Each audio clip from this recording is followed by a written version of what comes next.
As the author of 9 books, I knew well the pain of writing a book. Lots of people say they want to be an author. They don't understand the solitude, the research, the agony looking for the perfect word. And I really wasn't too keen on the idea of writing another book. And yet, as soon as I was discharged from the hospital following my near-death experience, I sat down and made copious notes. It was 46 pages of single-spaced typewritten notes on a laptop. So that was a lot of pages of notes because I didn't want to forget a single detail. Not one jot or tittle did I want to fall through the cracks. And people said, oh, that's when your book started. And I said, oh, no, there's not going to be a book. This was a divine healing. This was a divine intervention to stop me from the path I was on. After my husband's suicide, I literally prayed every night that God would let me die in my sleep. I didn't see a way out of this misery. But after being taken to heaven and after talking with many spiritual beings, I saw things very differently. In fact, I didn't want to come back. And there's still days I'm a little miffed about having been sent back from that heavenly experience. But after I came back, a lot of people asked a lot of questions about it. And there were more than a few people that said my story was a great comfort to them. And then I started giving talks in my community. And I started receiving emails from people who had known unspeakable trauma and tragedy.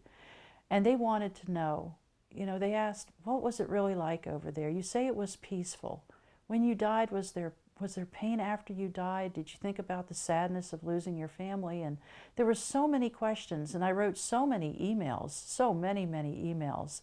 And as the days passed and the weeks passed and even the months, I also felt, well, more than felt, I experienced angelic encounters where I was given pretty clear guidance to write this book. And they weren't the happy, light-filled angels. They kind of showed up and said, hey, you, get it done. And what they shared with me, which was pretty profound, they said, this whole thing of the 9 books you wrote, and I had some good publicity and appeared on national TV repeatedly. They said, that was practice. Now write the book that you've been trained for. Write the book you've spent a lifetime preparing for. This is the book you're to write.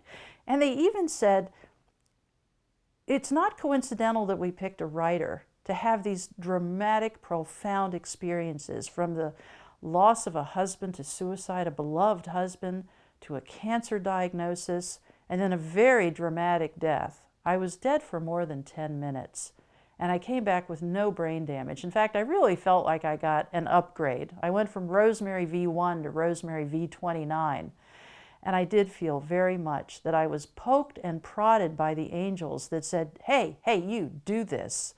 So that's probably my primary motivation. And also, I had had something ever since my husband's death. I wrote on a piece of paper that I kept on the wall, God, please help me heal so that I can help others heal. And I thought, oh man, be careful what you pray for. So I started writing the book, and it took about 2 years to complete.